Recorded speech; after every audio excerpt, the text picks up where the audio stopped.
सांगलीच्या शहराध्यक्षपदाची निवड ही लांबणीवरतीच. काँग्रेसच्या शहर जिल्हाध्यक्षपदाची निवड पुन्हा लांबणीवरच पडताना दिसून येत आहे. महापालिका निवडणूक 15 दिवसात जाहीर होईल असे संकेत मिळत असताना काँग्रेसचे नेते आमदार विश्वजित कदम, खासदार विशाल पाटील या दोघांच्यामध्ये एकमत होताना दिसून आलेले नाही. माजी नगरसेवक राजेश नाईक व मंगेश चव्हाण या दोघांच्यामध्ये ही स्पर्धा लागलेली आहे.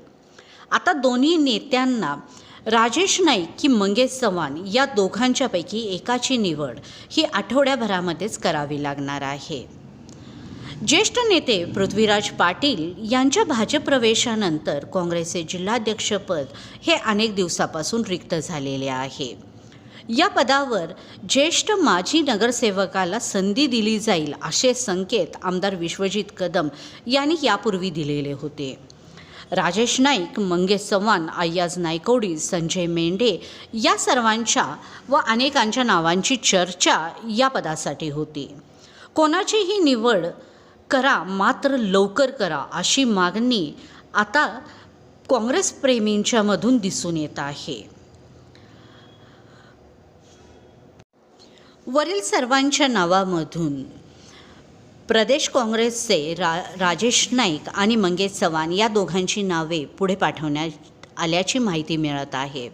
खासदार विशाल पाटील यांचे मत राजेश नाईक यांच्या पारड्यात आहे, तर विश्वजित कदम यांची भूमिका आत्ता तरी अस्पष्ट दिसत आहे. तरी मंगेश चव्हाण हे त्यांचे थेट समर्थक मानले जात असल्यामुळे त्याबाबतची चर्चा आहे. त्यामुळे सध्या तरी निर्णय लांबलेला दिसून येत असल्याचे बोलले जात आहे. भाजपने महापालिका निवडणुकीसाठी जोरदार तयारी सुरू केलेली आहे. इच्छुकांचे अर्ज मागवले जात आहेत. त्या नावाच्या आधारे पक्ष थेट सर्वेक्षण लावणार आहे. दुसरीकडे काँग्रेसला अजून अध्यक्षच मिळत नसल्यामुळे इच्छुकही संभ्रमावस्थेत आहेत. या आठवड्यात निवडीचा निर्णय त्यांना घ्यावा लागणार आहे. अशी कार्यकर्त्यांची आग्रही भूमिका त्यांनी सर्वांनी नेत्यांसमोर मांडलेली आहे. आमदार कदम यांच्याकडून काय संकेत येतात याकडे आता सर्वांचे लक्ष लागून राहिलेले आहे.